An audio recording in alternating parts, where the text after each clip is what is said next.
શા માત કી જય।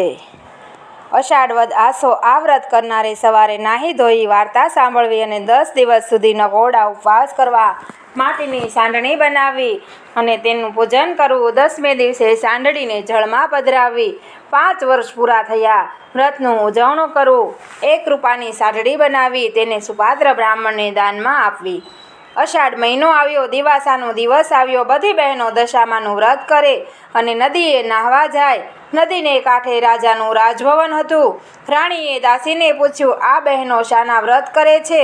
દાસી નદીને આરે ગઈ અને પૂછ્યું, બહેનો તમે શાના વ્રત કરો છો? બહેનોએ કહ્યું, અમે દશામાનું વ્રત કરીએ છીએ। એ વ્રત શી રીતે થાય? દાસીએ પૂછ્યું। બહેનોએ કહ્યું, 10 સૂતરના તાતણા લેવા, 10 ગાંઠો વાળવી અને દોરાને કંકુ દેવું। દાસી રાજભવનમાં આવી અને રાણીને વાત કરી।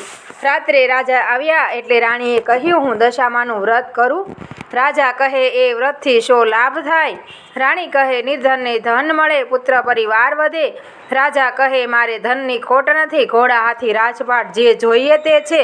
રાજાના અહંકારના વચનોથી રાણી રીસાયા અને ખાધ્યા પીધ્યા વિના સૂઈ ગયા।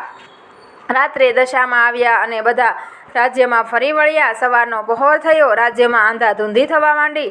ભંડારમાં પૈસાય ન મળે, કોઠારમાં જોવા જાય તો અનાજનો દાણોય નહીં।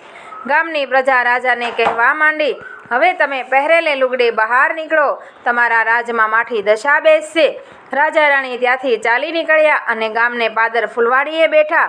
ત્યાં તો ફૂલવાડી સુકાઈને ઝાખરું બની ગઈ। રાણી કહે છે, આપણી દશા કઠણ છે, હવે આપણે અહીં રહેવામાં સાર નથી। રાજા રાણી ત્યાંથી ચાલી નીકળ્યા। આગળ જતા કુંવરોને ભૂખ લાગી, એટલામાં રાણીની બહેનપણીનું ઘર આવ્યું। રાણી કહે, બહેન બટકું રોટલો આપીશ?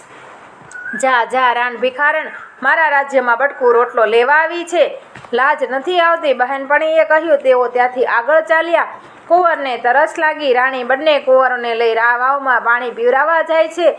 ત્યાં તો રાજકુંવરોને દશામાએ વાવમાં ખેંચી લીધા। રાણી રોતીને કલ્પાંત કરતી રાજા પાસે આવી અને કહ્યું, મારા બંને કુંવરો વાવમાં પડી ગયા। રાજા કહે, કલ્પાંત શા માટે કરો છો? જેના હતા તેને લીધા। ત્યાંથી તેઓ આગળ ચાલ્યા, એટલામાં રાજાની બહેનનું ગામ આવ્યું। રાજા કહે, આ તો મારી બહેનનું ગામ છે, તેને મળ્યા વિના કેમ જવાય? ગામમાં પખાલી સાથે કહેડાવ્યું કે તમારા ભાઈ ભોજાઈ મળવા આવ્યા છે। બહેને કહે છે કે મારા ભાઈ ભોજાઈ એમ આવે નહીં। વળી બહેને વિચાર કર્યો કે ભાઈની કઠણ દશા હોય તો આવ્યા પણ હોય, નહીં તો ઘોડા ગાડી રથ પલાખી વના કેમ આવે? બહેને સુખડી બનાવી અને સાવ સોનાનું સાંકળું લીધું અને માટલીમાં મૂક્યું। માટલી મોકલ્યું, પરંતુ જ્યારે રાજાએ માટલી ઉઘાડી ત્યાં સુખડી કોલસો થઈ ગઈ અને સાંકળું સાપ બની ગયો। રાજાએ વિચાર્યું કે જણી બહેન મારી નાખવા રાજી ન થાય, આ દશાનો ખેલ છે। તેમણે માટલીને ભોંયમાં ભંડારી અને આગળ ચાલ્યા। આગળ મોટી નદી આવી, કાંઠે સીબડાના વાડા હતા।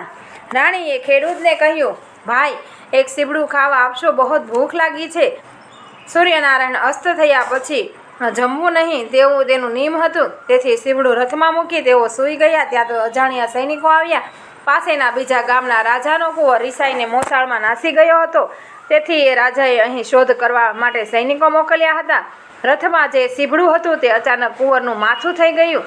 સૈનિકો શોધતા શોધતા રથ સુધી આવ્યા અને રથમાં કુંવરનું માથું જોયું, તેથી સૈનિકો તેને બંનેને માર મારી પોતાના રાજા પાસે ખેંચી ગયા।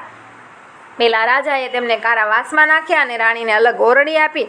આટલા પર દુઃખ પડતરમાં 12 મહિના પૂરા થયા। અષાઢ મહિનો આવ્યો, દિવાસાનો દિવસ આવ્યો। રાણીએ વિચાર્યું કે રાજાએ દશામાનું અપમાન કર્યું છે, તેથી તો આવું નહીં થયું હોય। લાવ, હું દશામાનું વ્રત કરું। તેણે દશામાના નકોરડા ઉપવાસ કર્યા। 10 દિવસ પૂરા થયા। 10 મુઠ્ઠી ઘઉં લીધા, માટીની સારણી બનાવી। એવી રીતે રાણીએ વ્રત કર્યું। પોતાના પતિને જમાડીને ઓરડીમાં આવી। રાત્રે સારણીને ઘરમાં રાખી, સવારે 4 વાગે જળમાં પધરાવી। જળમાં પધરાવતાની સાથે ગામના રાજાને સ્વપ્ન આવ્યું, વિના વાકે તે રાજાને કારાવાસમાં પૂર્યા છે, તેને તું સવારે છોડી મૂકજે। તારો કુંવર રિસાઈને મોસાળ ગયો છે, તે સવારના પહોરમાં પાછો આવશે. આ વાત સાચી નહીં માને તો જેવી તેની દશા થઈ છે તેવી દશા તારી થશે. સવારના પહોરમાં રાજકુંવર ઘરે આવ્યો. રાજાએ પહેલાં કુંવરનું માથું જોયું તો લીલું તાજું સીબડું હતું. સ્વપ્ન સાચું પડ્યું, તેથી તેણે પહેલાં રાજાને કારાવાસમાંથી છોડી મૂકવાની આજ્ઞા આપી. સારા વસ્ત્ર પહેરાવી તેણે રાજા રાણીને રજા આપી અને કહ્યું, તમારો કોઈ વાંક નથી, પણ તમારા પર કોઈ દેવીનો કોપ હોય એમ લાગે છે. રાજા રાણી કહે છે કે ચાલો આપણે ચાલી નીકળીએ, હવે આપણી દશા વળતી લાગે છે. ત્યાંથી તેઓ ચાલી નીકળ્યા. રાજા રાણી આગળ ચાલ્યા જાય છે. રાજા વિચારે છે કે માજણી બહેન મારવા રાજી ન હોય. માટલી કાઢી જોતા જઈએ. જ્યાં ખોદીને જુએ છે તો માટલીમાં સરસ ખાવા જેવી સુખડી છે અને સોનાનું સાંકળું દીઠું. માટલીને રથમાં મૂકી રાજા રાણી ઝટ રથ ચલાવ કહી આગળ ચાલ્યા. દશામાં એ વિચાર્યું કે રાજાના બંને દીકરા લઈ તો લીધા, પરંતુ પાછા કેવી રીતના આપવા. તેમણે ઘરડા ડોસીનું રૂપ લીધું. છોકરાઓને આંગળીએ વળગાડ્યા અને ચાલ્યા અને રાજાને સાદ દીધો. ભાઈ, રથ ઊભો રાખો ને. આ બંને રાજકુંવર જેવા છોકરા ભૂલ્યા પડી ગયા છે. રાજાએ રથ ઊભો રાખ્યો. તેમણે પોતાના છોકરાઓને ઓળખ્યા અને રાજા કુંવરોને વહાલથી ઉપાડી લીધા. ડોશીમાએ કહ્યું, આજથી તમારી વળતી દશા થશે અને તમે અહંકારના વચનો કાઢ્યા હતા, તેથી તમારી ભૂંડી દશા થઈ હતી. હવે તમે મારા વ્રતનો મહિમા વધારજો. આટલું કહી દશામાં અદૃશ્ય થઈ ગયા. રાજા રાણી અને કુંવરો ત્યાંથી ચાલી નીકળ્યા. જે બહેનપણીએ પહેલાં જાકરો દીધો હતો તે અત્યારે ઓરડા બહાર ઊભી હતી. તેણે રાણીને ઓળખી અને ભેટી પડી. તે કહેવા લાગી, ઓહો બહેન, બહુ દિવસે આવ્યા, આજે તો તમને નહીં જવા દઉં. રાણી કહે, મારી દશા કઠણ હતી ત્યારે તમે કટકો રોટલોય ન આપ્યો હતો, તેથી હવે અમે રોહીશું નહીં. આટલું કહી રાજા રાણી ચાલી નીકળ્યા. ત્યાંથી ગામના પાદર ફૂલવાડીમાં આવ્યા. ફૂલવાડી સુકાયેલી ફૂલવાડી લીલી સમ બની ગઈ. ગામમાં સમાચાર પહોંચ્યા કે રાજા રાણી દુઃખ વેઠીને પાછા આવે છે. વાજતે ગાજતે ગામ લોકોએ રાજાનું સમયું કરીને લેવા આવ્યા. રાજા રાણી સુખેથી પોતાના રાજભવનમાં આવ્યા. સૂર્યના તેજ પેઠે તેમની કીર્તિ વધી. પ્રજાના આનંદનો પાર ન રહ્યો. 5 વર્ષ પૂરા થયા એટલે રાણીએ એક રૂપાની સાંઢણી બનાવી વ્રત ઉજવ્યું. જય દશામાં. જેવા રાજા રાણીની દશા વાળી તેવી સૌની વાળજો. જય દશામાં. બોલો દશા માત કી જય.